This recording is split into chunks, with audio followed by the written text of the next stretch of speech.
Mr. Speaker, it is once again a privilege for me to present to this Honorable House and the people of Kenya highlights of the budget policy and the revenue-raising measures for the financial year 2021-22. This statement is a fulfillment of the requirement of Section 40 of the Public Finance Management Act and the Standing Order Number 241 of the National Assembly. I do this in performing my fiduciary duty to Kenyans. Before I proceed with the rest of my statement, Mr. Speaker, allow me to state that during the preparation of this budget, I had very fruitful engagements with diverse stakeholders and received valuable feedback. The breadth of the stakeholders spanned from the government ministries, departments and agencies, county government, committees of this House, development partners, private sector, and Kenyans from all walks of life. I extend my sincere gratitude to them for their views and useful suggestions which inform the priorities of this budget. Mr. Speaker, pressing concerns raised by Kenyans during the consultation process revolved around the impact of COVID-19 and its containment measures. Kenyans were concerned about the high cost of COVID-19 treatment and availability of vaccines, in addition to food security, high cost of living, and employment levels among the youth. In addition, Kenyans raised concerns about the general levels of poverty and inequality, as well as increased public debt. Mr. Speaker, at the outset, I wish to assure Kenyans that these concerns have been considered and I will be elaborating specific interventions later in this statement. Mr. Speaker, as you recall, following the outbreak of COVID-19 pandemic in March last year, the government instituted containment measures to curb the spread of the virus and save lives. To cushion Kenyans and businesses, the government rolled out specific fiscal interventions, including reduction of pay-as-you-earn and corporate tax from 30 to 25%, value-added tax from 16 to 14%, and turnover tax from 3 to 1%. The government also offered 100% tax relief to Kenyans earning below Kenya shilling 24,000 per month. In addition, the government enhanced cash transfer allocations to the vulnerable segment of the society, including the emerging urban vulnerable. Mr. Speaker, the government further implemented various monetary policy measures to enhance access to credit by the private sector. These included reduction of the central bank rate from 8.25 to 7%, and lowering of the cash reserve ratio from 5.2 to 4.2%, thereby injecting an additional shilling 35 billion to the money market. Further, during this period, commercial banks were allowed flexibility with regard to requirements for loan classification and provisioning. Mr. Speaker, to spur economic activities in the country, the government implemented a comprehensive economic stimulus program targeting activities in infrastructure, education, health, business liquidity, agriculture and food security, tourism, manufacturing, environment, water and sanitation. Mr. Speaker, in spite of these interventions, a lot remains to be done in order to deal with the challenges of unemployment among our youth, as well as high poverty and income inequality levels that have been aggravated by the COVID-19 pandemic. Our rallying call in this year's budget is therefore job creation through continued and sustained economic growth. To strengthen this position, we shall implement comprehensive economic recovery strategy that will expand economic activities and address these challenges. Mr. Speaker, the private sector remains key to employment creation and poverty reduction in the country. In order to expand the scope and pace of policy interventions and enhance access to credit by businesses, the government established the Credit Guarantee Scheme to de-risk lending to the micro, small, and medium enterprises. Mr. Speaker, the plight of the vulnerable in our society, particularly the emerging urban vulnerable, remains a key concern for our government. In order to cushion this particular group, the government will enhance cash transfer allocations and institute other targeted interventions in this budget. Mr. Speaker, the COVID-19 pandemic has triggered one of the worst health and economic crises of our time. The pandemic overstretched our health systems, And in line with the advisory of the World Health Organization, the government implemented appropriate interventions to save lives. The response has undoubtedly strengthened our healthcare system through provisioning of necessary medical supplies, installation of modern equipment, and deployment of more health personnel. In addition, in March 2021, the government launched the National COVID-19 Vaccination Program, initially targeting the frontline workers and other highly vulnerable groups. As at end of May 2021, about 1 million persons had received the first vaccine dose. In order to facilitate further rollout of vaccines to create herd immunity, we propose to allocate Kenya shilling 14.3 billion in the financial 2021-22.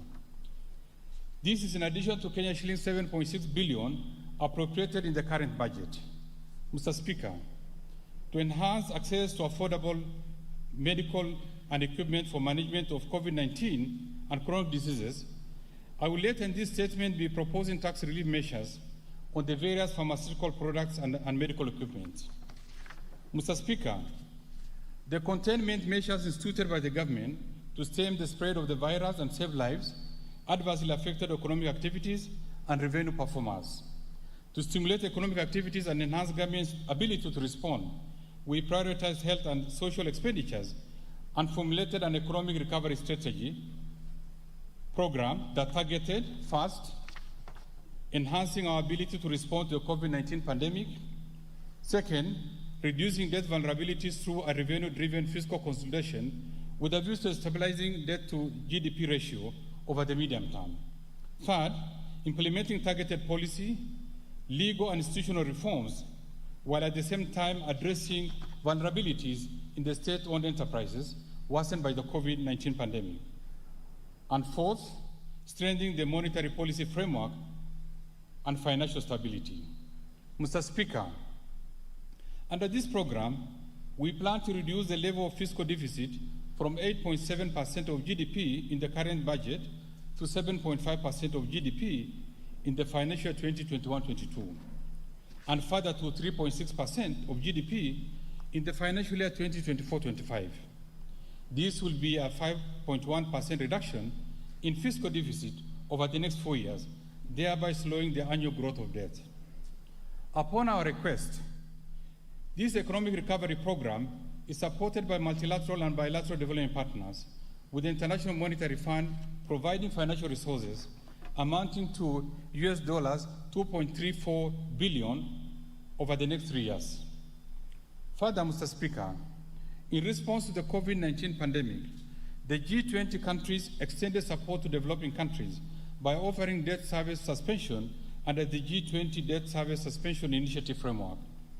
The fiscal space created under this initiative is to increase social, health, and economic spending in response to the COVID-19 crisis. Kenya has benefited from this initiative through expansion of health and social services. Additionally, Mr. Speaker, Kenya welcomes the initiatives under the recent French-African Summit that agreed to, among others, increase funding through the IMF special drawing rights to African states to support economic recovery, extension of the G20 debt service suspension, and facilitate the manufacture of vaccines in Africa. Mr. Speaker, I will now highlight the economic policy context in which this budget has been prepared. Mr. Speaker, this year's budget has been prepared against a backdrop of projected global economic recovery. This is despite the emergence of COVID-19 variant, occasioning reintroduction of containment measures to further stem spread of the virus. The projected recovery reflects additional fiscal support in a few large economies and monetary easing that further uplifts the economic outlook. This outlook is further supported by the ongoing vaccinations, which is expected to pick up in the second half of 2021. In this regard, Mr. Speaker, the global economy is projected to grow by 6% in 2021, from a contraction of 3.3% in 2020. Mr. Speaker, closer home, due to improved exports and commodity prices, economic growth in the sub-Saharan Africa region is projected to expand by 3.4% in 2021 from a contraction of 1.9% in 2020. This growth will also be supported by recovery in both private consumption and investment as the economies reopen. Mr. Speaker, like the rest of the world, our economy was not spared from the adverse impact of the pandemic. In addition, the Kenyan economy experienced two other shocks. One, the invasion of the desert locusts that damaged crops, and two, floods that caused loss of lives and livelihoods, displacement of people, and destruction of infrastructure. Given the impact of these shocks, economic growth for 2020 declined to 0.6% from 5.4% in 2019. Mr. Speaker, economic growth is expected to rebound to 6.6% in 2021. This recovery reflects the lower base of 2020, when most services sectors were adversely affected by the closure of the economy, recording negative growth. The outlook in 2021 will be reinforced by the prevailing stable macroeconomic environment and the ongoing implementation of the strategic priorities of government under the Big Four agenda and economic recovery strategy. Weather conditions are expected to be favorable, supporting agricultural output. As a result, export of goods and services will expand as global demand normalizes. Over the medium term, the economy is expected to remain resilient and grow at a rate above 6.1%. Mr. Speaker, this growth outlook is affirmed by the recent surveys by the Monetary Policy Committee, revealing a general optimism about economic growth prospects. In addition, the recent IMF mission to Kenya noted that economic recovery is underway and estimates economic growth consistent with our projections. Mr. Speaker, to support this growth outlook, we shall continue to maintain macroeconomic stability. Inflation, which stood at 5.9% in May 2021, is expected to remain within the target range of 5%, with a margin of 2.5 on either side, supported by prudent fiscal and monetary policies. Interest rates will be expected to remain low and stable, supporting growth of private sector credit. The balance of payments is also expected to be strong, with the current account balance projected to remain at 5.2% of GDP. Further, the rebound in horticulture and tea exports, as well as increased inflows of remittances, will support build-up of adequate levels of official foreign exchange reserves, creating buffers against short-term shocks in the foreign exchange market. Mr. Speaker, the aforementioned economic outlook may be affected by emerging domestic and external risks. The emergence of new COVID-19 variants could lead to reinstatement of containment measures, disrupting, among others, trade and tourism. In addition, Mr. Speaker, adverse weather conditions could lead to low agricultural output. Further, increased public expenditure pressures, particularly wage demands, could put a strain to the fiscal space. Mr. Speaker, the government will continue to monitor these developments and take appropriate policy interventions to safeguard the economy where they risk to materialize. Mr. Speaker, having outlined the economic policy context for this budget, we have carefully reflected on a theme that will resonate with our strategies to protect lives and livelihoods during this period of COVID-19, cushion the vulnerable, and support economic recovery for employment creation and poverty reduction. In this respect, we have framed the theme for this budget as Building Back Better, a strategy for resilient and sustainable economic recovery and inclusive growth. Mr. Speaker, the next section of my statement will give highlights of the policy priorities of the government and the strategy for economic recovery. I will later provide highlights of the fiscal framework underpinning the budget, spending priorities, and the proposed tax policy measures. Mr. Speaker, the implementation of Big Four agenda remains a high priority and critical to the economic recovery. In this regard, the government will fast-track implementation of programs and projects under the Big Four agenda to enhance food and nutritional security, achieve universal health care, provide affordable housing, and support growth of manufacturing sector for job creation. Mr. Speaker, the government will also undertake the strategic interventions to achieve a resilient and sustainable economic recovery. First, maintain a macroeconomic stability and enhance security to foster secure and conducive business environment and security of Kenyans and their properties. Second, scale up development of critical infrastructure in the country such as roads, rail, energy, and water to reduce the cost of doing business and ease movement of people and goods, as well as promote competitiveness. Third, enhance investment in key economic sectors for broad-based sustainable recovery by promoting agricultural transformation, growth in manufacturing, environmental conservation and water supply, stimulating tourism recovery, and sustainable land use and management. Fourth, expand access to quality social services in health, education, and appropriate social safety nets for the vulnerable population. Fifth, support the youth, women, and persons living with disability through government-funded empowerment programs that leverages on partnerships with the private sector organization. Sixth, support county government through transfer of shareable revenues to strengthen their systems and capacity in service delivery. And lastly, implement various policy, legal, and institutional reforms to enhance efficiency of public service delivery. Mr. Speaker, following the outbreak of the pandemic, we implemented the Economic Stimulus Program to support economic activities and mitigate the adverse impact of the pandemic on Kenyans and businesses. The achievement of the program includes: 1, creation of 100,000 jobs opportunities for the youth under the Kazi Mtaani initiative and 5,500 community scouts in wildlife conservation areas across the 47 counties.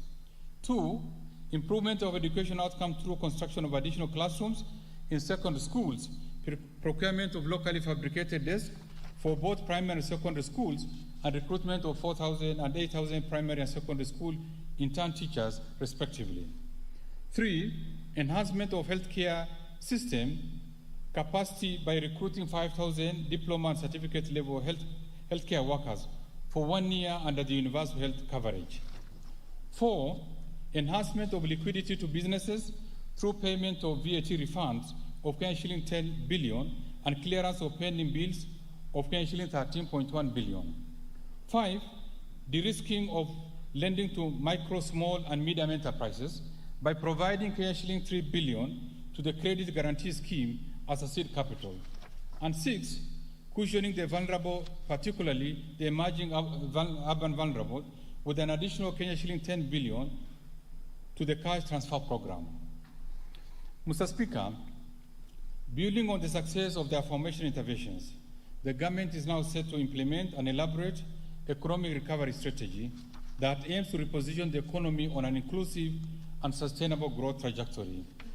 The strategy seeks to enhance resource mobilization to ensure sustainable funding of our development programs from diverse sources, including public-private partnership and lease financing. The strategy will also support the role of the private sector in the economy and further facilitate credit access by micro, small, and medium enterprises through the Credit Guarantee Scheme. Under the strategy, the government will upscale investment in ICT and digital infrastructure in order to facilitate e-commerce and efficient delivery of public services. The government shall also promote local production processes and domestic supply value chains and strengthen social protection through targeted policy interventions and programs. Mr. Speaker, undoubtedly, successful implementation of this strategy will enable us to realize the aspired economic growth, create employment, and narrow income inequalities. I will later in this statement propose budget allocations to the government priority areas. Mr. Speaker, besides the achievements under the Economic Stimulus Program, the ongoing key strategic interventions of government, as well as sustained policy reforms over the years, have greatly transformed the economy and improved the welfare of Kenyans. Mr. Speaker, I will now highlight some of the key achievements realized from these investments and reforms. Mr. Speaker, at the macroeconomic level, our prudent fiscal, monetary, and financial policies have resulted into fast, strong economic growth that averaged at 5.6% between 2013 and 2019. However, the onset of the COVID-19 pandemic slowed growth in the year 2020. the GDP per capita increased by an impressive 80.4% from Kenyan shilling 113,000 in 2013 to Kenyan shilling 204,000 in 2019. New jobs created by both the formal and the informal sector increased by 12% from 755,000 in 2013 to 846,000 in 2019. Second, inflation rate has remained within target range, averaging 6.1%. Third, interest rates have declined while credit to the private sector increased. Lending rates declined from 17.3% in 2013 to 12% in 2020, while the central bank rate declined from 8.5% in 2013 to 7% in 2020. As a result, credit to the private sector increased from Kenyan shilling 1.5 trillion in 2013 to Kenyan shilling 2.8 trillion in 2020. Fourth, the current account deficit improved from 8.8% of GDP in 2013 to 4.7% of GDP in 2020, supporting the stability of the foreign exchange market. And fifth, revenue collection, including appropriation in aid, doubled from Kenyan shilling 900 billion in the financial year 2013-2014 to an estimated Kenyan shilling 1.8 trillion in the financial 2020-21. Mr. Speaker, our investment in the expansion of road networks, railways, seaports, airports, and energy has enhanced domestic and regional connectivity, boosted rural productivity, and reduced urban congestion. These investments include: 1, the standard gauge railway and the urban commuter rail in Nairobi, the ongoing rehabilitation of meter gauge railway lines along various routes, including Nairobi-Nanyuki and Nakuru-Kisumu-Butere. 2, the recently launched first batch in Lamu Port as a critical pillar of the Lapsset corridor. Our focus to make Lamu a free port for both domestic and transshipment purposes. In addition, the government is establishing a disease-free zone in Lamu to support export of live animals and processed meat. 3, the rehabilitation and subsequent use of Kisumu Port will enhance efficiency in regional trade. And 4, expansion in energy generation and connectivity, with over 7.5 million households today connected to electricity compared to 2.3 million households in 2013. Mr. Speaker, the government has provided various incentives at our ports, including exempting the fuel supply to the shipping lines from import and excise duty, VAT, as well as railway development levy and import declaration fees. To further attract more ships to our ports, particularly to the recently launched Lamu Port, the government will review the arrangements on fueling by vessels calling at the Kenyan ports, with a view to allowing ship-to-ship refueling and establishment of fuel bunker facilities.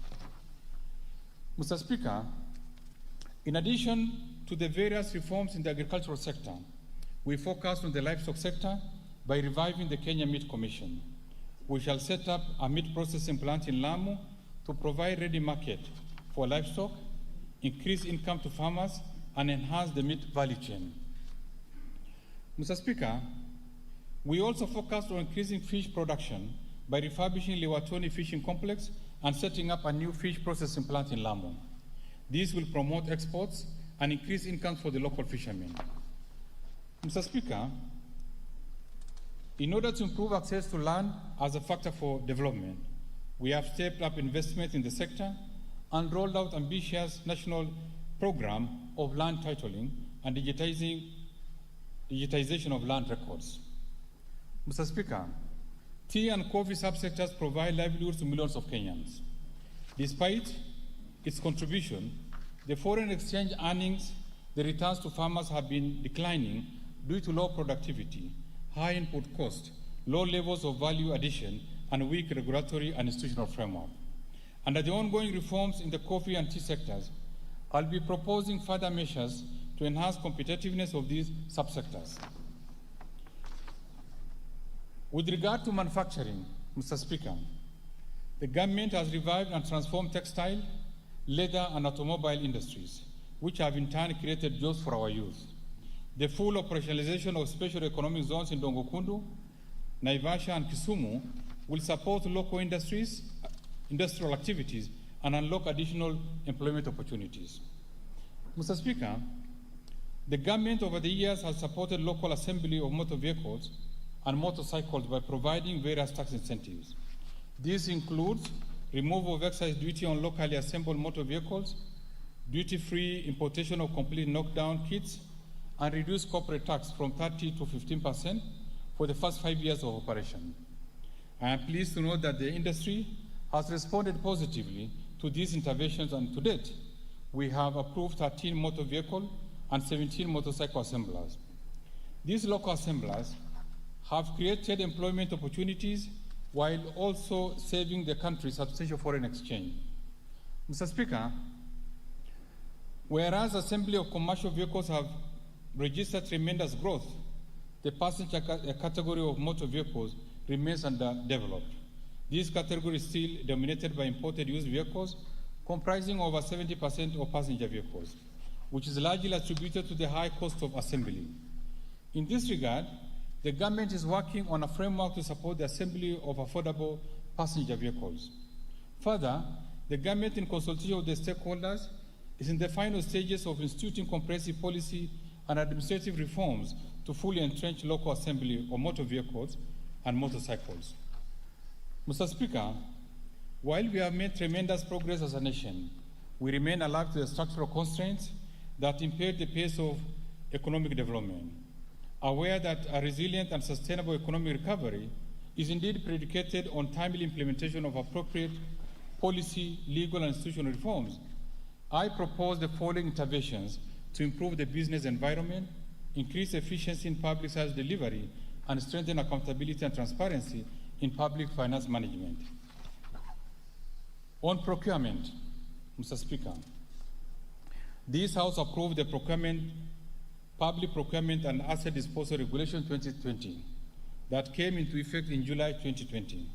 With this regulation, it's now easier for procuring entities to meet the specified requirements of bilateral and multilateral agreements on technology and knowledge transfer, local content, and employment quotas, among others.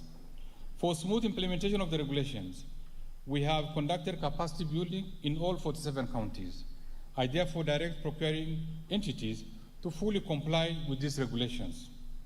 Mr. Speaker, in order to ensure efficiency in procurement process and facilitate access by micro, small, and medium enterprises, the government has reviewed consolidation policy on procurement of ICT equipment and related services. In this regard, procurement of ICT equipment and related services will be decentralized to various ministries, departments, and agencies with effect from 1st July 2021. Mr. Speaker, last year, we began the process of automating public procurement through an end-to-end electronic procurement system. So far, we have developed an implementation strategy that re-engineers all public procurement processes, including functional and technical requirements.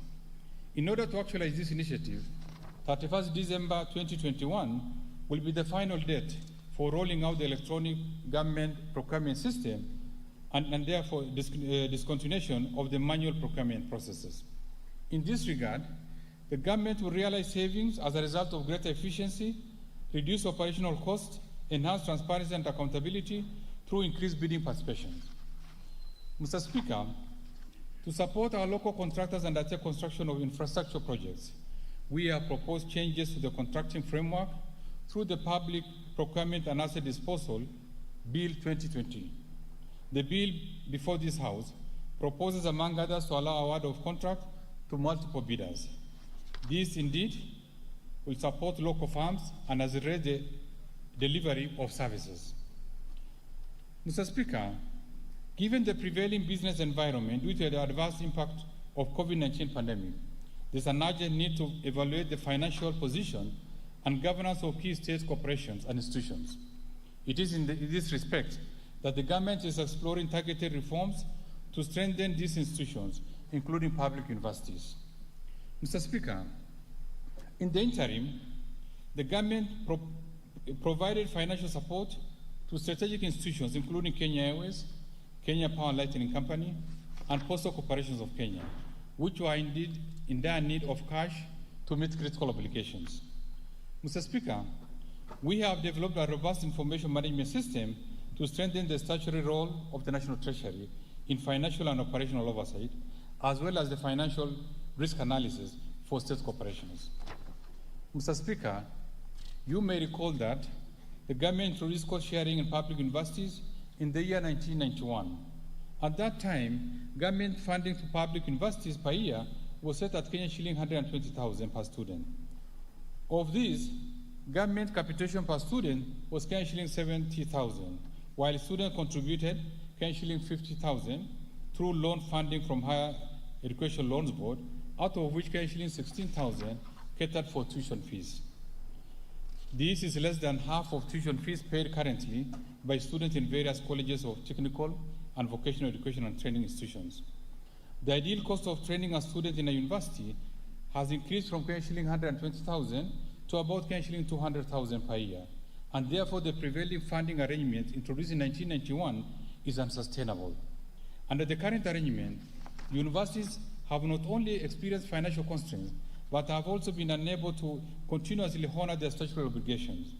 Mr. Speaker, in order to ensure sustainability and self-reliance of public universities, the Ministry of Education is expected to engage stakeholders beginning July 2021 with a view to addressing this matter. Mr. Speaker, delays in payment of pending bills to businesses who provide services to both national and county government has affected liquidity and operation of these entities. In a number of cases, this has led to closure of businesses and affected livelihoods of the suppliers. Though progress was made in settlement of these bills by the national government, we still have challenges with the county government that still owe various suppliers huge amounts. In this regard, I direct government ministries, departments and agencies and the county governments to clear all their pending bills by 30th June 2021. Mr. Speaker, I urge the House to support our efforts towards enforcing compliance in payment of all verified pending bills by the county government by backing our proposal under Article 225 of the Constitution of Kenya to temporarily stop transfers to county government that persistently fail to comply with the directive to clear pending bills. Mr. Speaker, the financial sector has remained stable and continued to make significant contributions to the economic growth. Our commercial banks continue to expand their businesses to the neighboring markets, including recent acquisitions in the Democratic Republic of Congo and the Republic of Uganda. The continued regional expansion will leverage on the trade and investment opportunities under the African Continental Free Trade Area. Mr. Speaker, in 2020, the Kenyan banking sector continued on its transformation journey that commenced 5 years ago, where the key pillar of the journey has been the strengthening of banks' business models, governance frameworks, and entrenching customer centricity in the operations. Mr. Speaker, at the outset of the COVID-19 pandemic in March 2020, the banking sector moved quickly to mitigate the impact of the pandemic on staff, customers, and the public and instituted emergency measures to support business continuity, use of digital channels to mitigate COVID-19 infection risk, enhance liquidity to businesses, as well as facilitate compliance with health and safety protocols. As a result, banks continue to provide uninterrupted banking services to customers mainly through digital channels. Mr. Speaker, over the last 1 year, more than 54% of the bank loans, equivalent to Kenyan shillings 1.7 trillion, were restructured to enable borrowers navigate through the hard time due to the pandemic. As we move to the recovery phase, the banking sector will be expected to play a pivotal role in supporting the recovery of enterprises. Mr. Speaker, to spur economic recovery, additional capital investments are required. In this regard, the recently established Nairobi International Financial Center Authority will play an important role and is expected to publish, before end of December 2021, a framework for attracting investments and innovative financial services into our economy and the region. Mr. Speaker, the high cost of mortgages, land acquisition, and housing unit has limited access to affordable housing. Nevertheless, government interventions are beginning to yield the desired results for affordable housing. Significant progress has been made to enhance efficiency, transparency, and certainty in land matters by re-engineering the land registration processes, digitization of land records, and implementation of the Sectional Properties Act. The government is also in the process of streamlining and simplifying the legal and regulatory process governing the housing sector and providing basic infrastructure services to developers.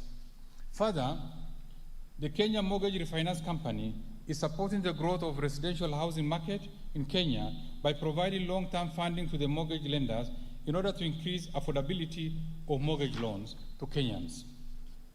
As of December 2020, Kenya Mortgage Refinance Company had refinanced 1,400 affordable housing loans worth shilling 2.75 billion.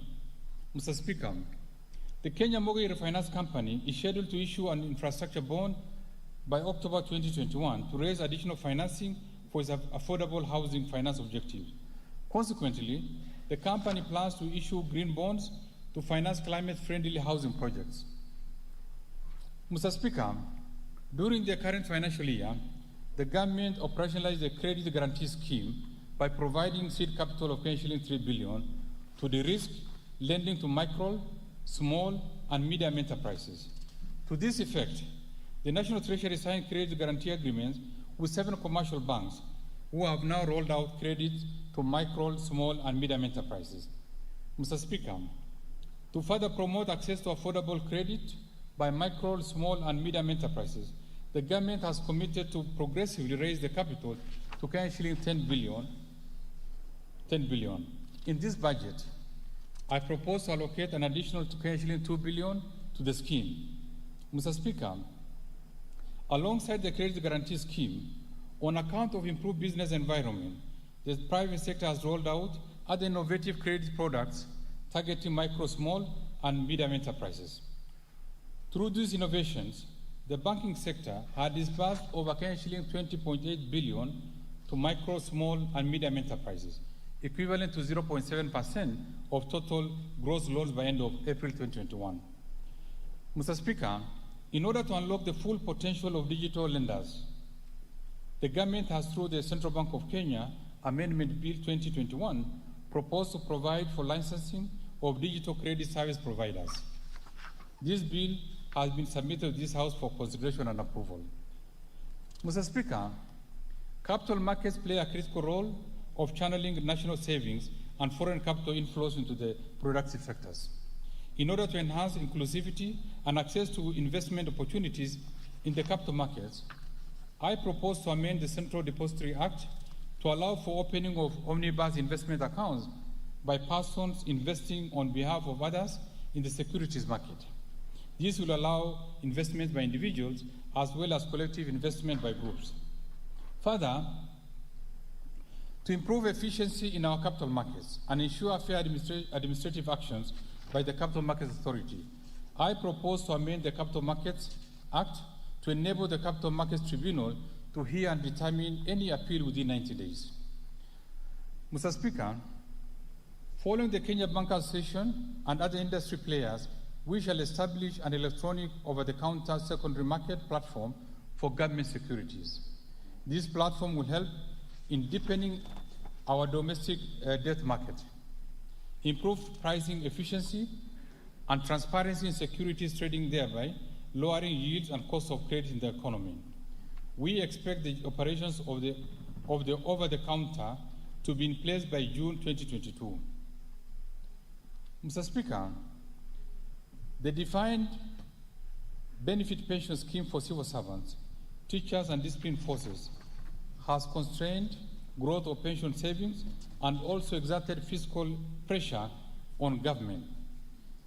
In order to address these twin problems, the government on 1st of January 2021 rolled out the much-awaited public service superannuation scheme that covers civil servants, teachers, and the disciplined forces aged below 45 years at the commencement of the scheme, with an option for those over 45 years to join if they elect to do so. As of April 2021, a total of 340,318 public servants had indeed joined the scheme.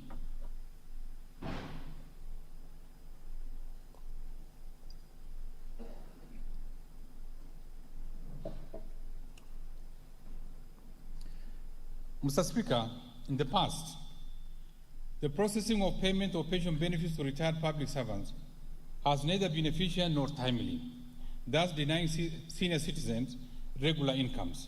To address this, National Treasury has carried out targeted reforms including systems reengineering and the provision of real-time pension services in all the Huduma centers countrywide. I am pleased to note that as a result of these interventions, the cumulative pension payments and pension file process increased by 40% by 31st May 2021 compared to the previous year. We expect further improvement with the planned implementation of pensions management information system late in the year.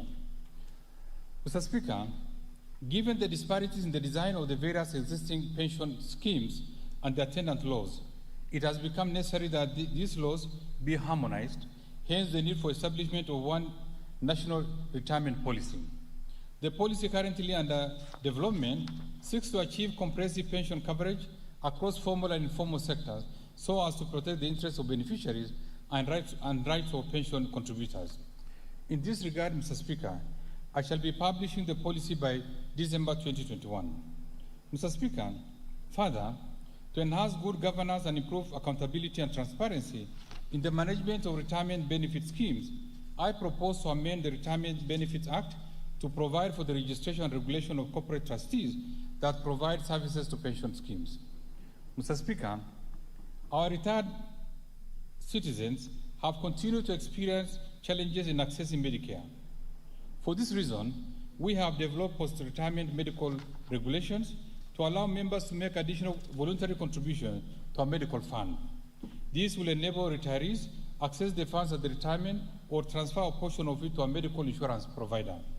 However, the existing regulations exclude post-retirement medical funds established under irrevocable trust by employers and service providers outside the retirement benefit scheme, popularly known as the standalone post-retirement medical funds.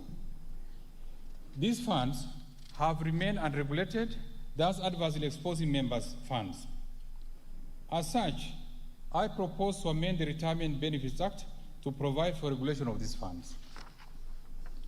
Mr. Speaker, majority of Kenyans in the informal sector are not covered by any pension scheme, making them vulnerable during old age.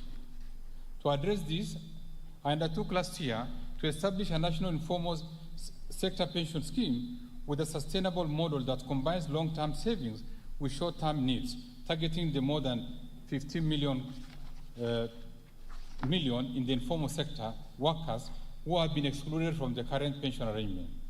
To this effect, I wish to report that necessary instruments to operationalize the scheme, including trust deeds and rules, business plan, and investment policy, have been prepared. We intend to roll out this scheme in the next financial year. Mr. Speaker, to reinforce realization of affordable housing, last year, we amended the Retirement Benefits Act and mortgage regulations to allow members to use part of their accumulated benefits to purchase residential houses. This will support members of retirement benefit schemes to own homes. In this budget, I propose to amend the mortgage regulations to allow members to utilize up to 40% or maximum of shilling 7 million of their accrued benefits to purchase a house and a tenant purchase basis by their pension scheme. Mr. Speaker, currently, foreign insurance brokers are excluded from the definition of brokers under the Insurance Act, thereby making them operate in the country without any controls, thus putting insurance and policyholders at risk. To address this, I propose to amend the Insurance Act to provide for the regulation of foreign insurance brokers. Mr. Speaker, classes of long-term insurance business were amended in 2009 to align with modern classification and bring into perspective the industry's current size. However, the permitted maximum management expenditure was not updated to match the new classification, which causes insurance to either overestimate or underestimate the management expenses, impacting negatively on policyholders. I therefore propose to amend the insurance regulations to provide for the maximum permitted expenditure for each category. Mr. Speaker, To effectively manage disaster response in a more coordinated manner, the government has developed a Disaster Risk Management Bill 2021. The objective of the bill is to better prepare and coordinate our disaster response, mitigation and recovery, as well as build resilience at both national and county levels. Given the urgency to provide a framework for disaster management at both levels of government, I appeal to this House to prioritize consideration of this bill. Mr. Speaker, climate change remains a key concern globally, given its adverse impact on economies. In this regard, government will strengthen capacity of national and county governments to plan, budget, implement, and monitor climate resilience investment. The government has partnered with development partners in the implementation of the proposed financing locally led climate action program and already mobilized funding of shilling 18 billion to support the initiative over the next 5 years. Through this program, we shall strengthen national and county government capacities to manage climate risk through support to the county climate change units, establishment of county climate change fund, and development of climate change laws. Mr. Speaker, the government has also developed and approved the Sovereign Green Bond Framework, identified a portfolio of projects for consideration under the framework, and is prepared to issue the first sovereign green bond to raise capital to finance green projects under the economic recovery strategy. Mr. Speaker, as part of ease of doing business reforms to facilitate trade, we have finalized the development of maritime single window system under the TradeNet system. This will provide an harmonized and simplified ship-to-shore clearance procedures to maritime stakeholders. The maritime single window system will allow shipping agents in Kenya to electronically submit vessel pre-arrival and pre-departure declarations to government agencies.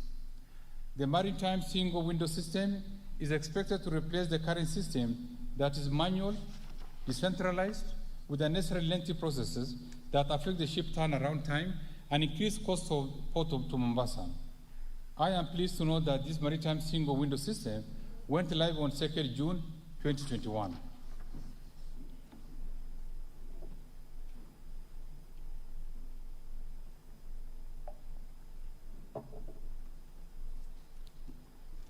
Mr. Speaker, the fiscal policy supporting the financial year 2021-22 and the medium-term budget is designed to support economic recovery and reduce fiscal deficit. The policy aims to mobilize revenues through the ongoing reforms in tax policy and administration. On the expenditure side, the focus will be to rationalize non-priority expenditures from the budget and align the resources to the Big Four agenda and the economic recovery strategy. Mr. Speaker, the execution of this budget for the financial 2020-21, the execution of the budget for the financial 2020-21 has progressed well, albeit with revenue underperformance and elevated expenditure associated with the adverse impact of COVID-19 pandemic. The shortfalls in revenues reflect weaker business environment and the impact of containment measures adopted in March 2020 following the outbreak of the pandemic.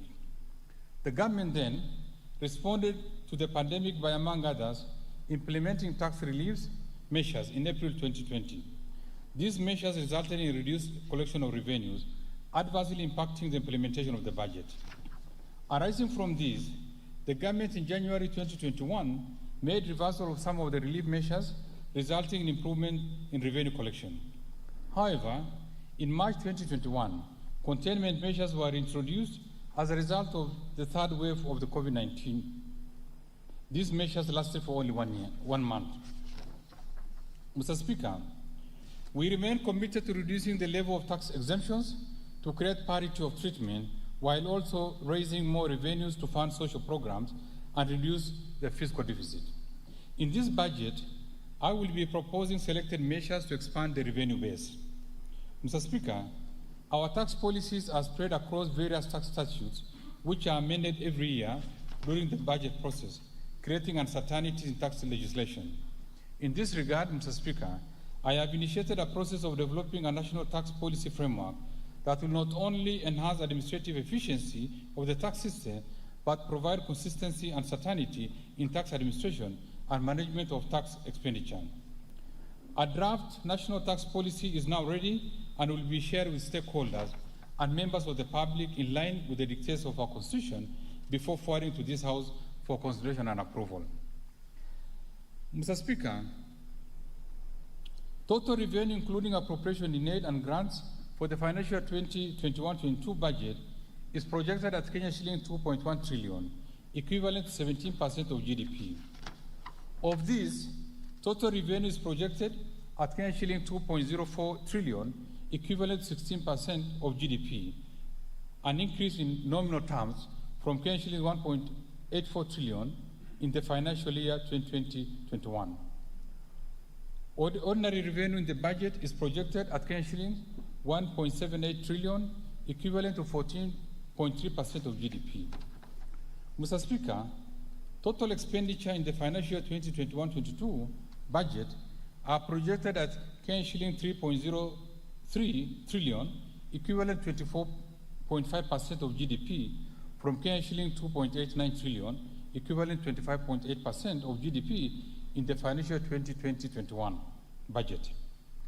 Recurrent expenditure will amount to Kenya shilling 2 trillion or 16.2% of GDP. On the other hand, development expenditures, including foreign finance projects, allocations to contingency fund, and conditional transfers to county government are projected at Kenya shilling 669.6 billion. This funding is expected to accelerate completion of ongoing critical infrastructure projects in the country.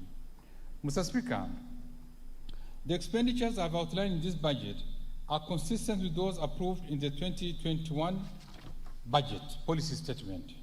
Given the performance of revenue and the available levels of funding from our development partners, it is indeed necessary that we strictly adhere to the expenditure ceilings as presented so as to manage and stabilize public debt. Mr. Speaker, given the projected revenues and grants against the projected expenditure, the fiscal deficit for the financial year 2021-22 budget is projected at Kenya shilling 929.7 billion, equivalent to 7.5% of GDP. This fiscal deficit is lower than Kenya shilling 976.2 billion, equivalent to 8.7% of GDP in the financial year 2020-21 budget.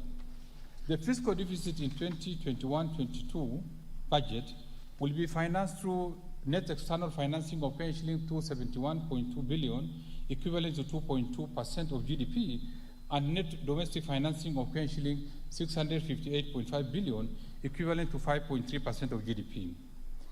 Mr. Speaker, our medium-term consolidation policy aims at reducing fiscal deficit progressively to Kenya shilling 613.8 billion, equivalent to 3.6% of GDP by the year 2024-25. In this respect, we shall closely monitor the impact of COVID-19 to the economy and accordingly adjust the fiscal plan, including tax measures, to ensure that our development agenda remains sustainably funded. We shall carefully do this while limiting in-house adjustments of the budget for new projects except those of emergency nature. This will enhance certainty in the budget process and improve implementation of government programs and projects while adhering to the fiscal consolidation plan.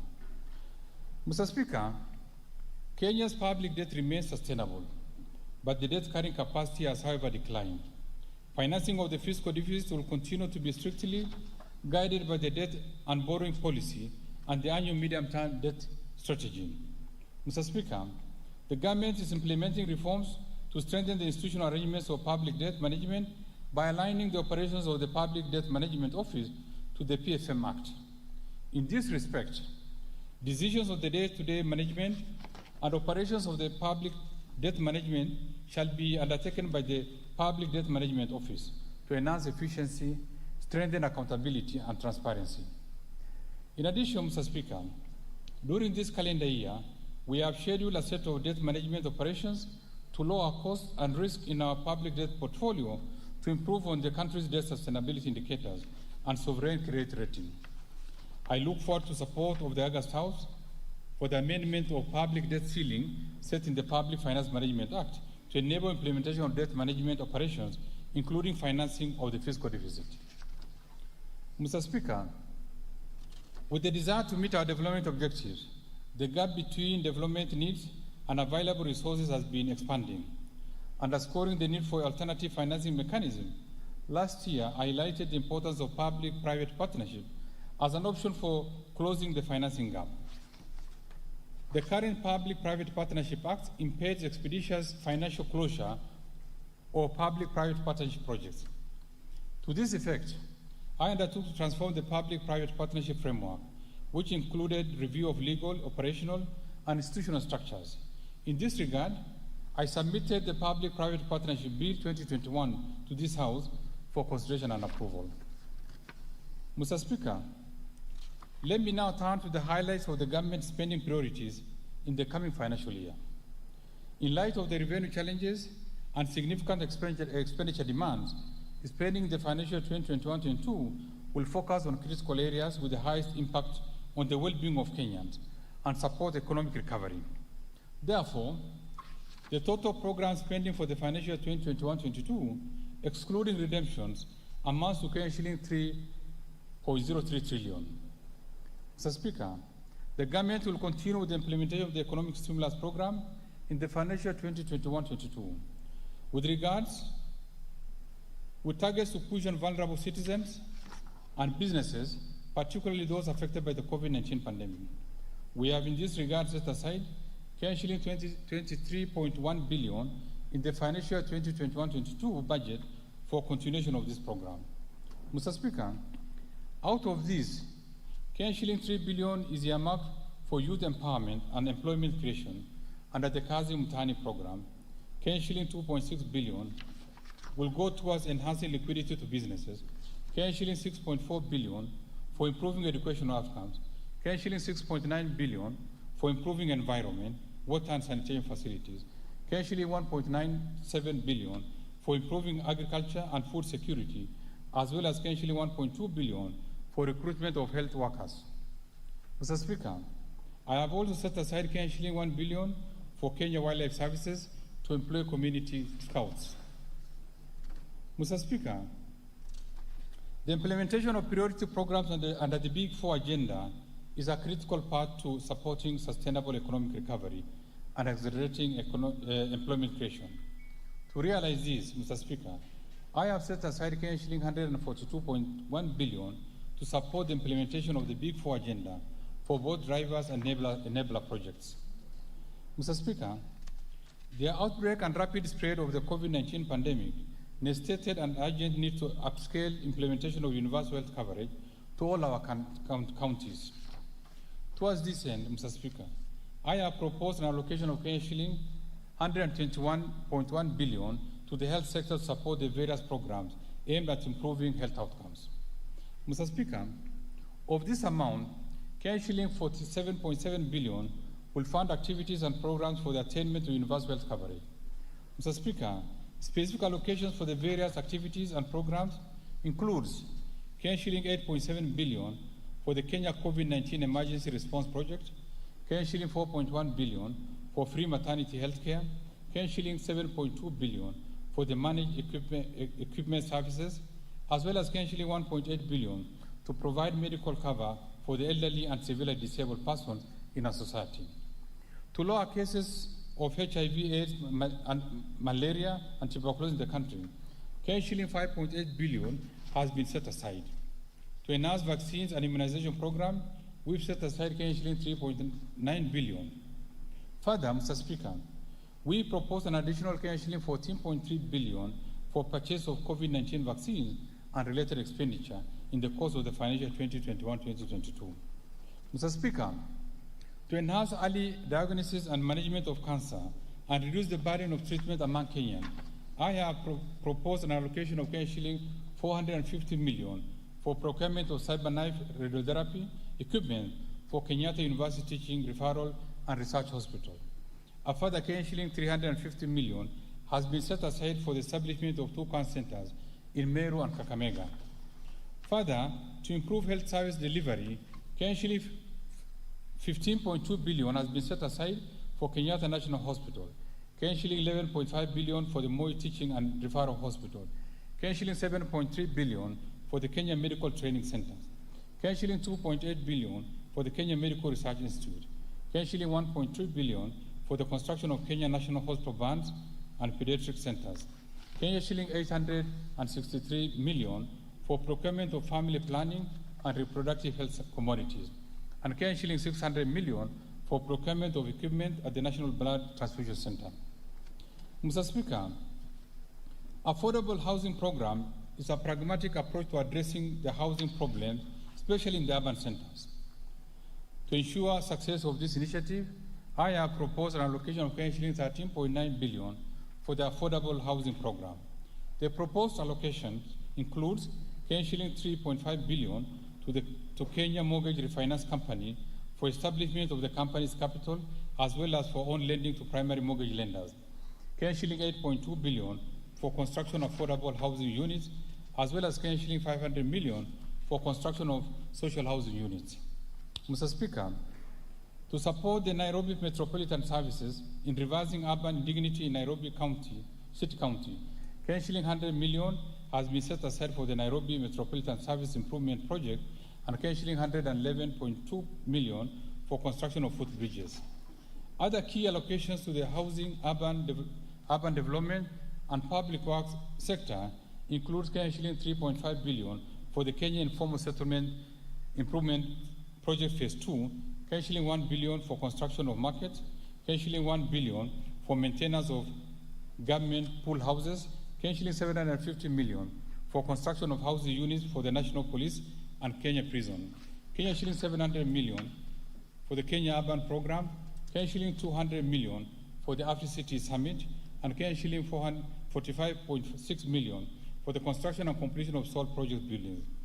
In addition, Mr. Speaker, I have proposed an allocation of Kenya shilling 700 million to support the Nairobi Bus Rapid Transport Project to offer an efficient and time-saving public transport.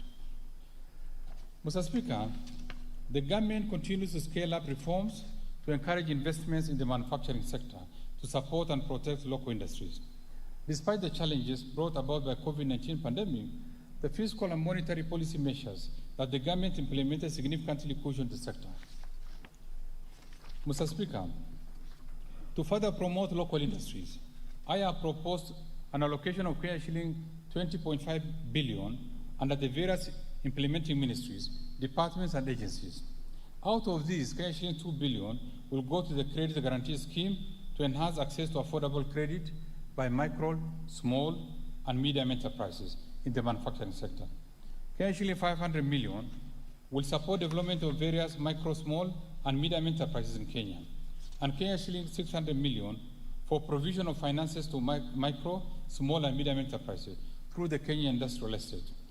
In addition, Mr. Speaker, I have set aside Kenya shilling 8.3 billion for Dongokundu Special Economic Zone, Kenya shilling 350 million for development of the Special Economic Zone, Textile Park in Naivasha, Kenani Leather Industrial Park, and at the River Textile Hub. Kenya shilling 90 million for the Free Port and Industrial Park Special Economic Zone in Mombasa.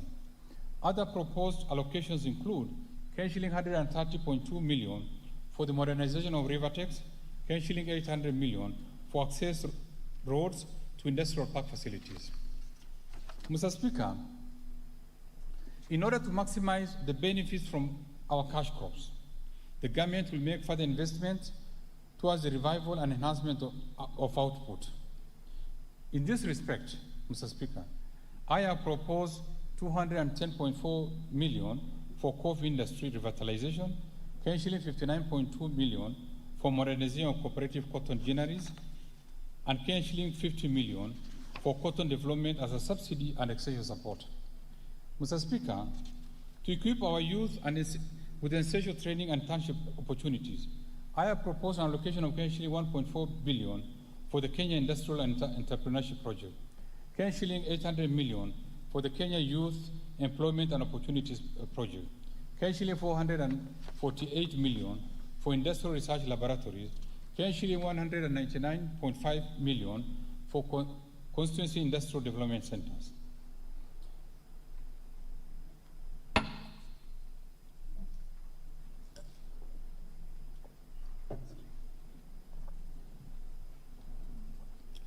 Mr. Speaker, In order to support our aspirations of attaining 100% food and nutrition security, I have set aside Kenya 60 billion to relevant programs in this budget.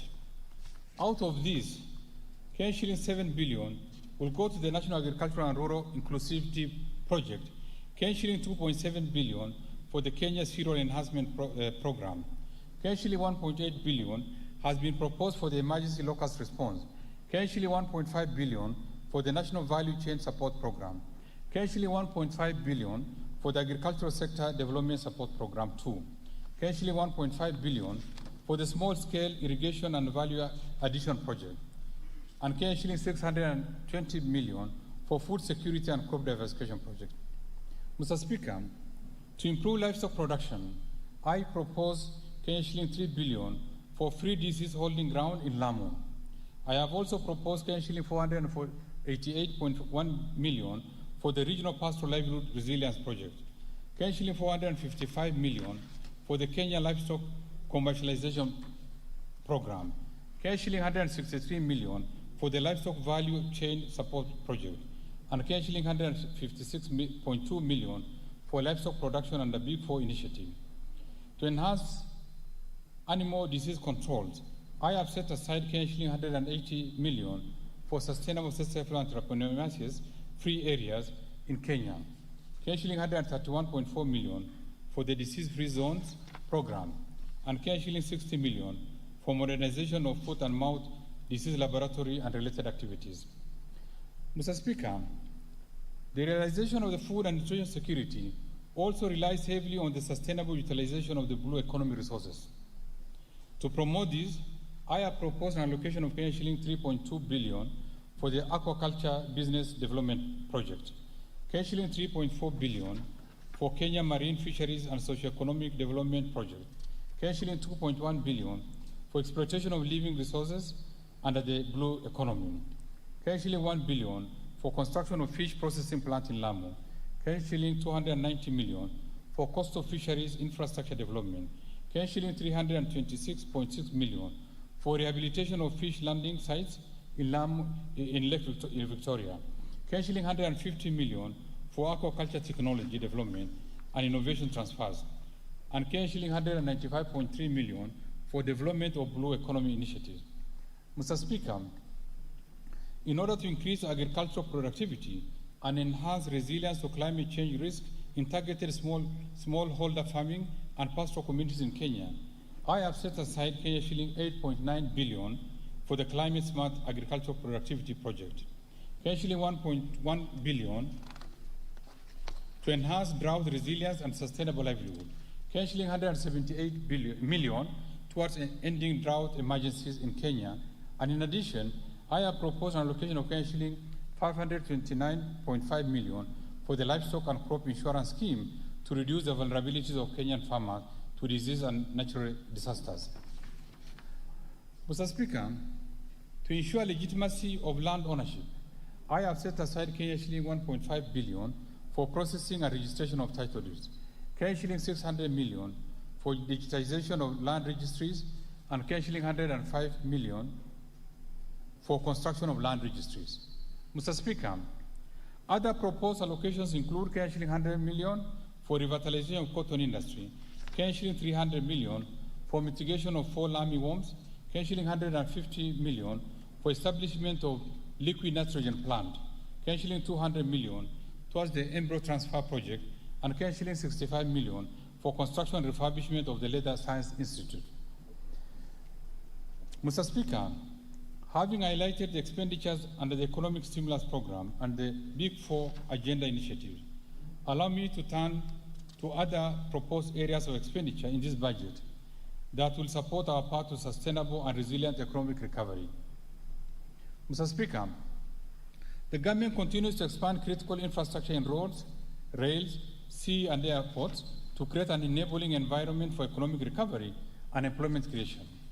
Towards this end, I have proposed an allocation of 182.5 billion, excluding the provisions I have set aside for the Economic Stimulus Program and the Big Four Agenda, to support construction of roads and bridges, as well as their rehabilitation and maintenance. Mr. Speaker, The rehabilitation of the meter gauge railway has improved interconnectivity and reduced traffic congestion on our roads. To continue improving public transport within the Nairobi metropolitan area, I have set aside Kenya shilling 1.3 billion for railway metro lines. Further, Mr. Speaker, to expand railway transport to the rest of the country, I have set aside Kenya shilling 27.2 billion for phase 2 of the standard gauge railway, Kenya shilling 2 billion for construction and rehabilitation of Naivasha Inland Container Depot, Malaba Line, Kenya shilling 2 billion for construction and rehabilitation of Riruta, Lenana, Ngong Railway, Kenya shilling 1.1 billion to complete rehabilitation of the Nairobi-Nanyuki meter gauge railway line, and Kenya shilling 700 million to complete rehabilitation of the Nakuru-Kisumu meter gauge railway. I have also set aside Kenya shilling 2 billion for the Kenya National Shipping Yard. Mr. Speaker, to support development of our ports, I have proposed an allocation of Kenya shillings 7.5 billion for the construction of the Mombasa Port Development Project, and Kenya shillings 7.5 billion for the LAPSSET project.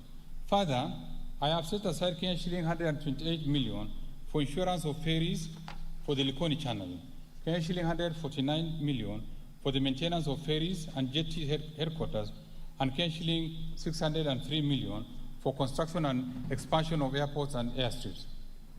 Mr. Speaker, to support production of reliable and affordable energy, I have set aside a total of Kenya shilling 71.9 billion, excluding the provisions set aside under the Big Four initiatives. Out of these, Kenya shilling 50.1 billion will cater for transmission and distribution of power.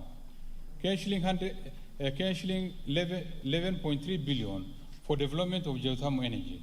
Kenya shilling 6.4 billion for electrification of public facilities, and Kenya shilling 1.3 billion for development of nuclear energy, as well as exploration and mining of coal. Mr. Speaker, enhanced national security will create an enabling environment for business to thrive while aiding faster economic recovery. In this regard, I have proposed an allocation of Kenya shilling 294.5 billion to support operation of the National Police, Defense, and the National Intelligence Service.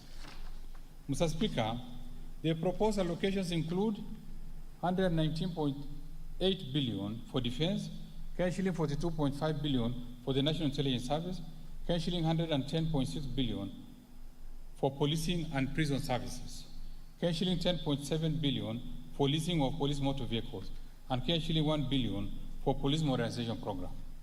Mr. Speaker, to step up war on crime and enhance support for administration of justice, I have set aside Kenya shilling 1.5 billion for the National Communication and Surveillance System, and Kenya shilling 335 million to equip the National Forensic Laboratory. Mr. Speaker, other allocations include Kenya shilling 4.8 billion for medical insurance for the National Police Service and prisons, Kenya shilling 2.3 billion for the group personal insurance for the National Police and prisons, as well as Kenya shilling 1 billion for the National Integrated Identity Management System. Mr. Speaker, the outbreak of COVID-19 pandemic last year disrupted in-person learning, leading to closure of schools for 9 months. The government is determined to recover the lost time while ensuring safe learning in our schools, colleges, and universities. In this respect, I have set aside a total of Kenya shilling 202.8 billion to support programs in the education sector. Mr. Speaker, out of the proposed allocation, Kenya shilling 12 billion will cater for free primary education, Kenya shilling 2.5 billion for recruitment of teachers, Kenya shilling 62.2 billion for free day secondary education, including insurance under the NHI for secondary school students, Kenya shilling 4 billion for examination fee waiver for all class 8 and Form 4 candidates, and Kenya shilling 1.8 billion for the school feeding program. In addition, Mr. Speaker, I have proposed an allocation of Kenya shilling 1 billion for the competency-based curriculum, and Kenya shilling 420 million for the digital literacy program and ICT integration in our secondary schools. Mr. Speaker, to support infrastructure development and ensure safe learning in our schools, I have proposed an allocation of Kenya shilling 4.2 billion for primary and secondary schools infrastructure, and Kenya shilling 1.8 billion for construction and equipping of technical training institutes and vocational training centers. Further, Shilling 1.1 billion has been set aside to increase access and improve the quality of technical and vocational education and training programs under the East African Skills Transformation and Regional Integration Project. Mr. Speaker, other proposed allocations to the education sector includes Shilling 281.7 billion to Teacher Service Commission, Shilling 76.3 billion for university education, Shilling 15.8 billion to the Higher Education Loans Board, Shilling 5.8 billion for Kenya Secondary School Education Quality Improvement Project, and Shilling 5.2 billion capitation to TVET students. Further, Shilling 745 million has been set aside for the technical vocational education training and entrepreneurship.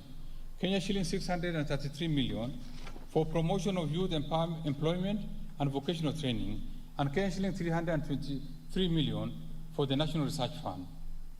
Mr. Speaker, when COVID-19 pandemic struck last year, we injected additional resources to the traditional cash transfer program to cushion the vulnerable in our society. To continue protecting this vulnerable segment, I have proposed an allocation of Shilling 37.8 billion for social protection and affirmative actions in this budget. Mr. Speaker, out of this allocation, Shilling 16.7 billion will cater for cash transfers to elderly persons, Shilling 7.9 billion for orphans and vulnerable children, and Shilling 1.2 billion for orphans for persons living with severe disabilities. Mr. Speaker, the proposed allocation also includes Shilling 4.1 billion for the Kenya Hunger Safety Net program, Shilling 3.7 billion for the Kenya Development Response to Displacement Impact Project, and Shilling 2.7 billion for the Kenya Social and Economic Inclusion Project. In addition, Shilling 933.8 million will go to the Child Welfare Society of Kenya, Shilling 400 million for the Presidential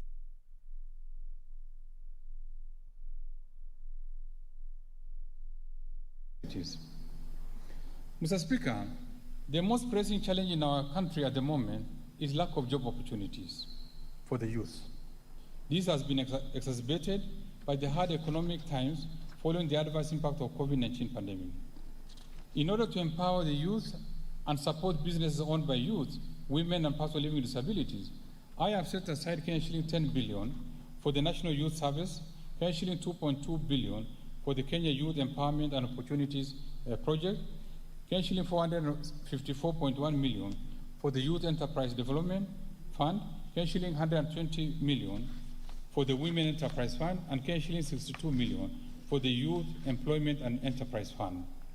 Mr. Speaker, to promote regional equity, reduce poverty, and enhance social development, I have set aside Shilling 41.7 billion for the National Government Constituency Development Fund, Shilling 2.1 billion for the National Government Affirmative Action Fund, as well as Shilling 2.8 billion for the Equalization Fund to finance programs in the previously marginalized areas. Mr. Speaker, the rapid technological advancements portend great potential to catalyze economic recovery, create jobs, and improve lives and livelihood for Kenyans. To leverage on these technological gains, I have proposed an allocation of Shilling 20.9 billion to fund initiatives in the information, communication, and technology sector. Specifically, these allocations include Shilling 1 billion for government shared services, Shilling 670 million for the digital literacy program. Further, to fast-track the development of the Konza Technopolis City, I have proposed an allocation of Shilling 12 billion for the horizontal infrastructure phase 1, Shilling 3.6 billion for Konza Data Center and Smart City Facility, Shilling 400 million for construction of Konza Complex phase 1B, and Shilling 200 million for development of Konza Technopolis Master Plan.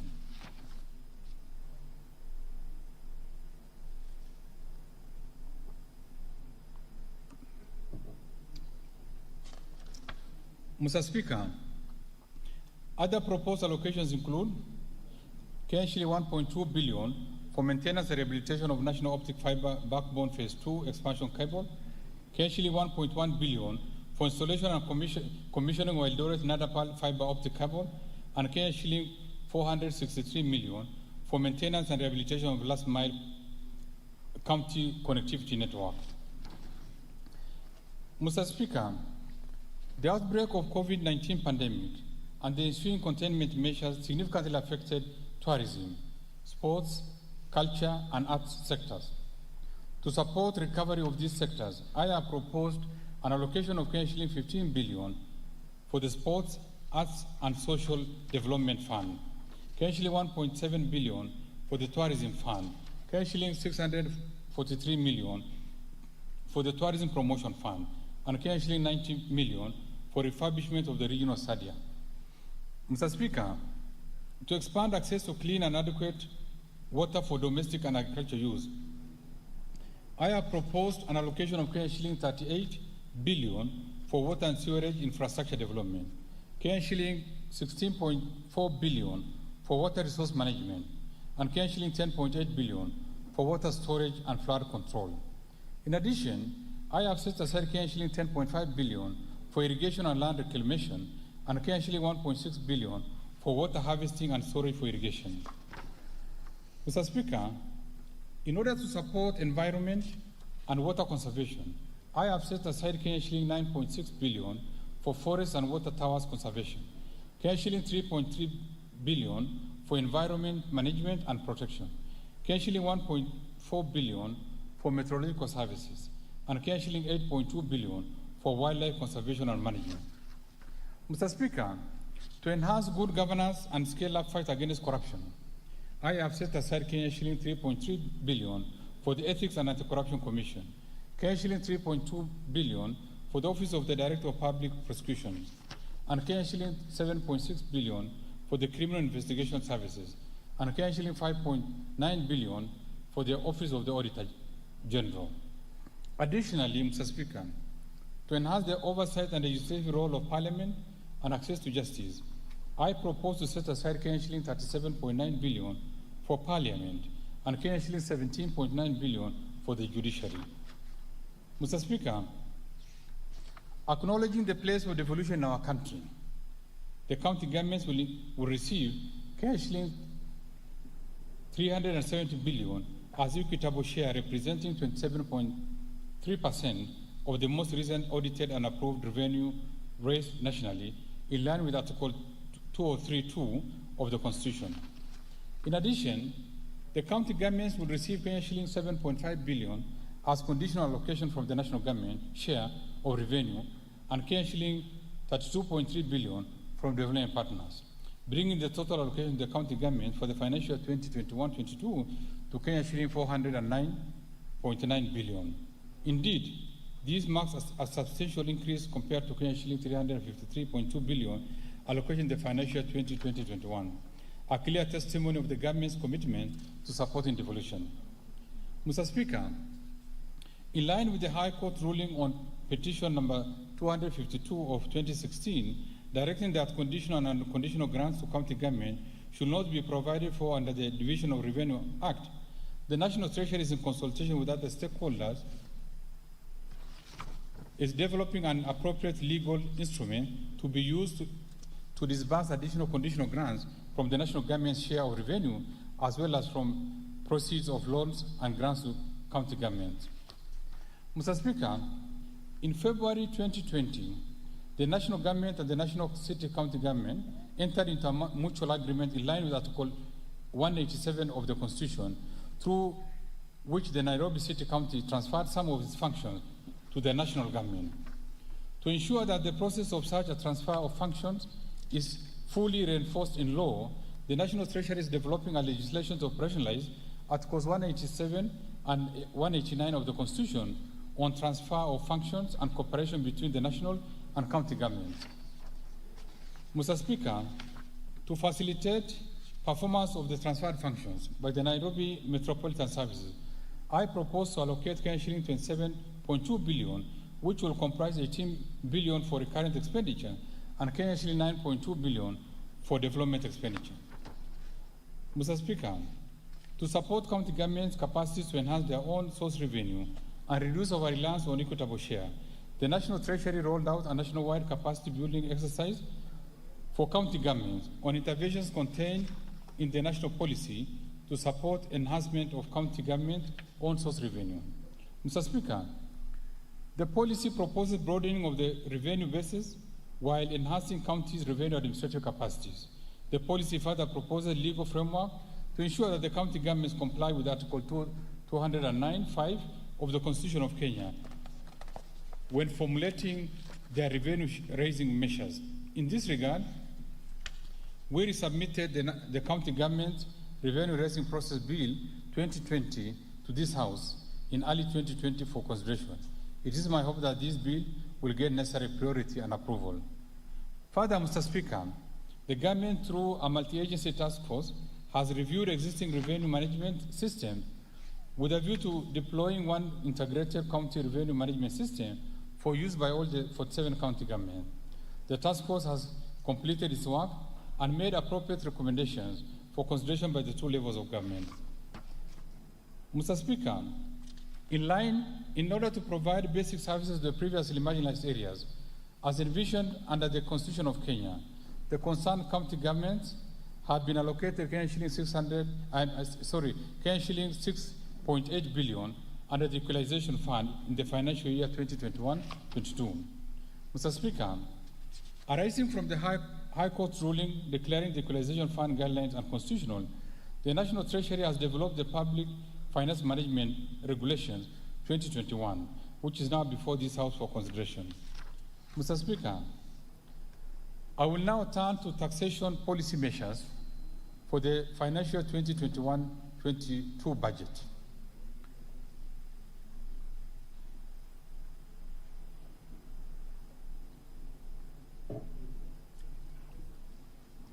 I will begin by highlighting some of the key measures on custom duty as agreed during the East African Community Partner States pre-budget consultation in May 2021. I'll then highlight some of the proposed amendments in the various tax laws relating to tax administration. These amendments are contained in the Finance Bill 2021 that I submitted to this House in April 2021 for consideration and approval. Mr. Speaker, the custom measures agreed by the East African Community Partner States and the proposed amendments in the Finance Bill 2021 are expected to generate an additional shilling 8.7 billion to the Exchequer for the financial 2021-22 budget. On custom duties, Mr. Speaker, during the East African Community pre-budget meeting, the ministers noted with concern the proliferation of cheap imports into the region and agreed on measures to protect locally manufactured products from unfair competition. The agreed measures under customs shall become effective from 1st July 2021. Mr. Speaker, to sustain the fight against the COVID-19 pandemic, East African partner states have agreed to extend the duty-free importation window for raw materials and inputs for manufacture of masks, sanitizers, ventilators, and personal protective equipment remission for a further 1 year. Mr. Speaker, over the years, we have developed sufficient capacity for local manufacturing in the metal and allied subsector. This has generated job opportunities for our youth. However, the local manufacturers in this subsector continue to face stiff competition from cheaper imports. In this regard, and in order to continue protecting this subsector, the East African partner states agreed that imported iron and steel products shall continue attracting a duty rate of 25% with the corresponding specific rates for a further 1 year. Mr. Speaker, our farmers have been working hard to produce enough food to satisfy demand in the region. In particular, the sector has been meeting local demands for vegetable products, including potatoes, peas, and tomatoes, among others. To protect these farmers and the sector from cheap imports, the East African partner states agreed that vegetable products, including potatoes, peas, tomatoes, among others, shall attract a duty rate of 30% for 1 year as we await the finalization of the review of the East African Community Common External Tariff. Mr. Speaker, baby diapers are essential products and there is need to supply them at affordable prices. In this regard, last year we allowed manufacturers to access inputs for manufacture of baby diapers duty-free under duty remission scheme. This was meant to support Kenya's capacity to manufacture these products locally and create jobs. I am happy to note that many companies have responded to these incentives by increasing production. In order to nurture the growth of this industry and to continue sustaining the smiles of our babies, we have agreed to extend the duty-free importation of inputs for manufacture of baby diapers for a further 1 year. Mr. Speaker, Kenya has sufficient raw materials for manufacture of leather and footwear products. In support of this sector, the government has imposed a duty of 25% on imported products for manufacture of leather and footwear products. However, the sector continues to face competition for imported products due to undervaluation, thereby discouraging investments in the sector. To this effect, and in order to enhance incomes of our farmers, the East African Community Partner States have agreed to retain the import duty on imported products for manufacture of leather and footwear products at 25% and introduce a further specific duty rate to guard against undervaluation. Mr. Speaker, our micro, small, and medium enterprises that operate in the Jokali sector have continued to thrive, creating jobs and incomes to millions of families. Of particular interest is the furniture industry that has continued to attract local artisans who have been able to provide high-quality products. However, the industry continues to face stiff competition for imported finished products, sometimes of low quality. In this regard, the East African Community Partner States agreed to extend the applicable import duty on furniture at the rate of 35% for a further 1 year. Mr. Speaker, to give impetus to the affordable housing programs and facilitate availability of locally made roofing tiles at affordable prices, East African Community Partner States agreed to extend for a further 1 year the duty-free window for importing inputs for the manufacture of roofing tiles under the duty remission scheme. Mr. Speaker, I now turn to the proposed amendments to the Income Tax Act. Mr. Speaker, to ensure equity and fairness in taxation, I have proposed to align the Income Tax Act with international best practice, through which introduction of provisions to prevent tax-based erosion and profit shifting, as well as restrict treaty benefits to curb tax evasion and avoidance. In this respect, I propose to amend the Income Tax Act to expand the definition of the term permanent establishment so as to align the Income Tax Act with international best practice. Mr. Speaker, the Finance Act 2020 introduced the digital service tax on income earned through the digital marketplace. However, the current tax provision do not cover all traders who use the digital service platform to transact their business. In this regard, I propose to expand the scope of the digital service tax to include income derived from internet and electronic networks. Further, I propose to amend the Income Tax Act to align the rate of withholding tax on service fees in the extractive industry with that withheld in respect of management and professional services under the same sector. This will remove ambiguity and manipulation that result in leakage of tax revenue through characterization of income. Mr. Speaker, the private contribution made to insurance companies enjoy tax relief. However, the contribution to the National Health Insurance Fund do not enjoy this relief, despite the fund being the largest medical cover for majority of Kenyans under the universal health care. In order to support the contributors and encourage more non-registered persons to join the fund, I propose to amend the Income Tax Act to allow the contribution to the National Health Insurance Fund qualify for tax relief at the rate of 15% of the contributed amount. Mr. Speaker, the Income Tax Act provides for a tax rebate to employers who offer internship to a minimum of 10 university graduates for a period of 1 year. These employers are allowed to deduct from their taxable income an extra 50% out of the cost of their apprenticeship emolument. In order to encourage employers to provide similar opportunities for TVET graduates, I propose an amendment to the Income Tax Act to include graduates of TVET institutions under the program. Accordingly, employers who engage a minimum of 10 graduates from both universities and TVET institutions will be allowed to deduct from their taxable income an extra 50% out of the cost of apprenticeship enrollment. It is my hope that employers will take advantage of this incentive and give our young graduates from TVET institutions opportunities to gain practical experience so as to expand their employability. Mr. Speaker, last year, we revised the investment allowance regime under the second schedule to include Tax Act to introduce a new regime and retain the reducing balance method of deduction. However, under this method, deduction rarely gets exhausted. In order to cure this problem, I propose to amend the Income Tax Act to replace the reducing balance method with the straight line method, which provides definite timeline for the deductions.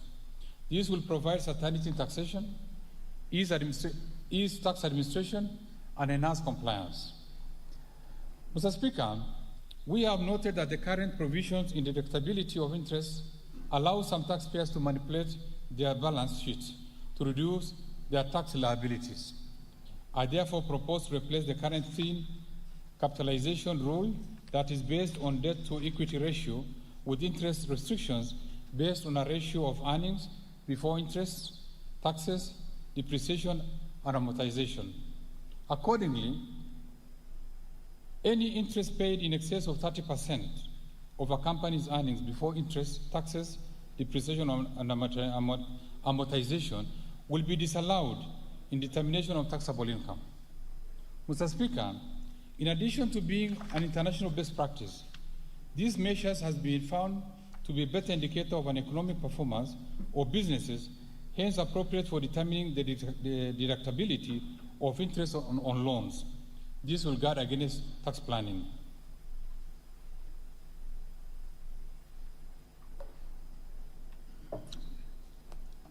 Mr. Speaker, I now turn to the proposed amendments under the Value Added Tax Act. In order to strengthen our healthcare system, make the cost of medicines affordable for Kenyans, and step up the fight against COVID-19 pandemic, I propose to introduce VAT exemption on medicaments used in our health facilities, including decongestants and food supplements. Further, I propose to provide VAT exemptions to diagnostic and laboratory reagents, artificial respirators, including therapeutic respiration apparatus, breathing appliances, gas masks, as well as medical equipment and technologies used in the provision of medical care services. It is my hope that the suppliers of this medicament and medical equipment will reciprocate by making their prices affordable. Mr. Speaker, in order to promote local manufacturing of pharmaceutical products, I also propose to introduce VAT exemption on inputs used in the manufacture of medical ventilators and breathing appliances. This will enhance access to these products that are essential in management of the COVID-19 complications. Mr. Speaker, despite the huge potential for mineral and petroleum resources in the country, exploration and mining sector remains underdeveloped due to huge capital outlay requirements. In order to promote exploration and mining activities in the country, I propose to exempt from VAT goods for inclusive use in geothermal or oil exploration and mine prospecting. Mr. Speaker, to boost Kenya's effort on green energy, I propose to exempt from VAT equipment for generation of solar and wind energy. Mr. Speaker, to provide a transition clause to allow companies that had already signed power purchase agreements with government, I propose to amend the Value Added Tax Act to provide for a transition for the project that had been signed before April 2020 to enable them to continue benefiting from the VAT exemption in respect of taxable goods used in the project. This transition will expire upon completion of the said project. Mr. Speaker, in order to entrench the benefit of affordable housing, including specialized facilities like the student hostels, it is imperative to develop innovative financing alternatives. In this regard, I propose to exempt from VAT asset transfers in the real estate investment trust and asset-backed securities. This will deepen our capital markets by encouraging investors to participate in the real estate investment trust. Mr. Speaker, as I turn to the proposed amendments to the Excise Duty Act. The Finance Act 2020 removed excise duty on betting. The removal of this tax generated a lot of public debate, considering that betting has become widespread in our society, resulting in negative social effects. In this regard, I propose to reintroduce excise duty on betting at the rate of 20% of the amount wagered. Mr. Speaker, innovations in the tobacco industry has led to introduction of new products such as nicotine pouches. These new products do not fall in the classification of tobacco products existing in the Excise Duty Act and are therefore currently not subject to taxation. In this regard, I propose excise duty on products containing nicotine or nicotine substitutes at a specific rate of Shilling 5 per gram. This rate of excise duty is equivalent to the duty applicable to similar products under this Act. Mr. Speaker, to support the growth of service industry, particularly e-commerce, I propose to amend the Excise Duty Act so as to provide a rebate on the excise duty paid on internet data by a person who purchases the data in bulk for resale.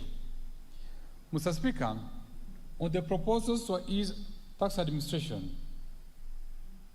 Kenya ratified and deposited the multilateral Convention for Mutual Administration Assistance in Tax Matters with the Global Forum on Transparency and Exchange of Information on Tax Matters in July 2020. This convention is meant to facilitate automatic exchange of tax information between Kenya Revenue Authority and other jurisdictions. In this regard, I have proposed amendments to the Tax Procedure Act 2015 to facilitate the implementation of the convention. The convention will also enhance tax compliance by foreign taxpayers and act as a deterrent to tax evasion and illicit financial flows.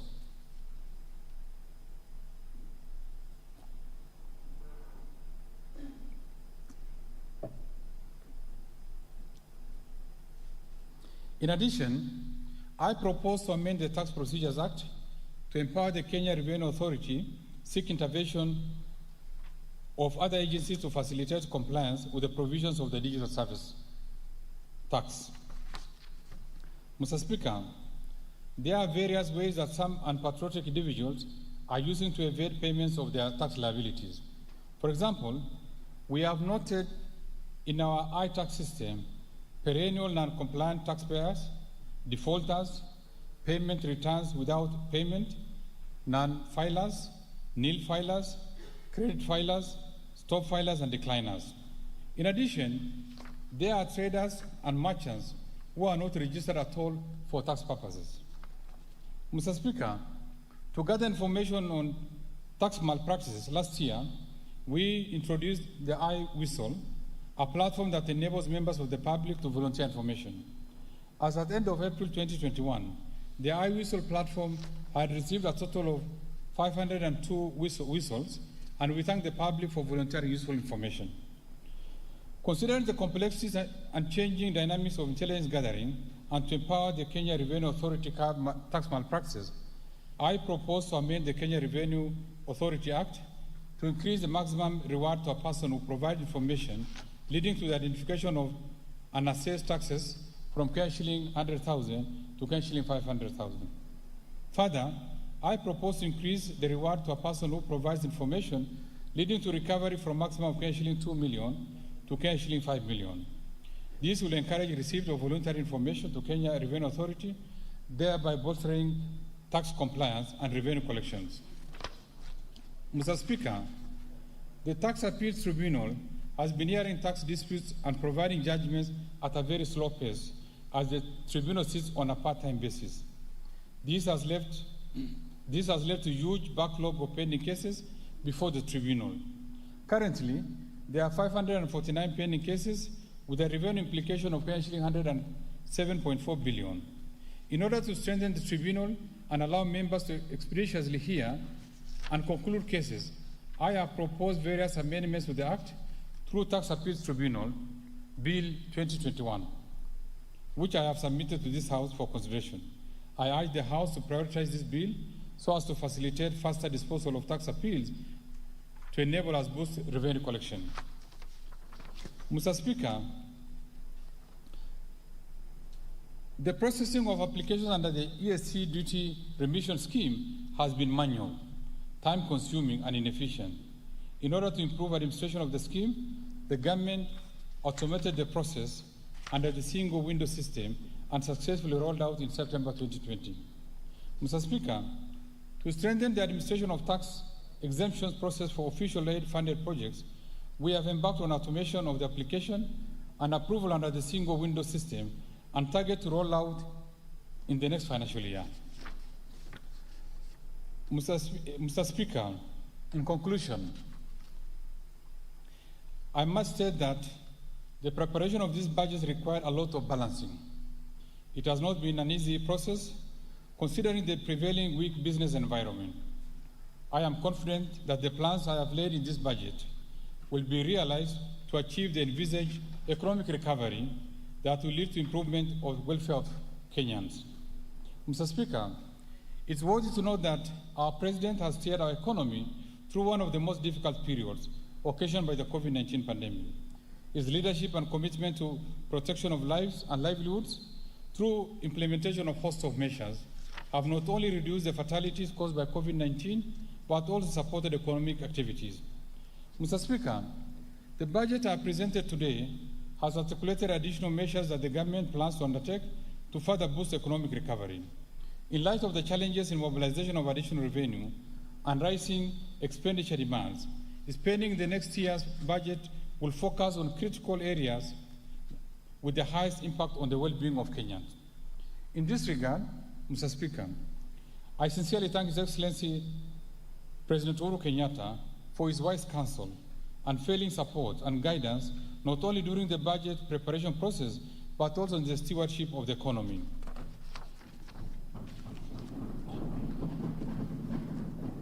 I also thank my fellow cabinet secretaries, the various accounting officers, and staff for their contributions to the financial 2021-22 budget process.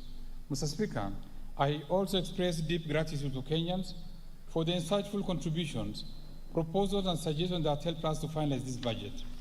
In addition, my appreciation also goes to, first, the Honorable Speakers of the National Assembly and the Senate, the majority and minority leaders, as well as other leadership of the House and their respective class for overseeing the approval of the budget estimates for the financial 2021-22 and the related documents.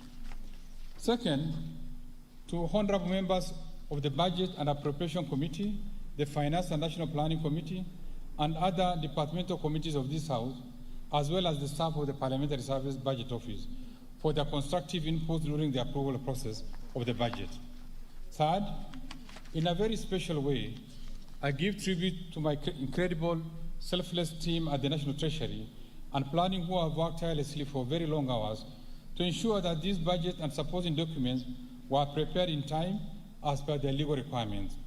Fourth, the management and staff of Kenya Revenue Authority, Central Bank of Kenya, the Attorney General's Office, Commission of Revenue Allocation, financial sector regulators, and the various agencies under the National Treasury and Planning for their contributions and advice during the budget process.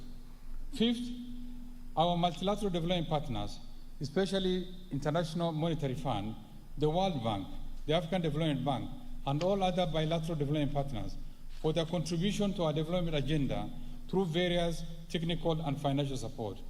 Further, I thank the private sector for their resilience and continued contribution to the economic development of this country. Sixth, my appreciation goes to the fourth estate for the active reporting on economic and financial development, as well as engagement on the financial year 2021 and 2022 budget process. Lastly, Mr. Speaker, I remain grateful to my family for their unfailing support, regular encouragement, and understanding as I steer my responsibility at the National Treasury and Planning at a critical time like this. I thank you all, and may God bless Kenya. Mr. Speaker,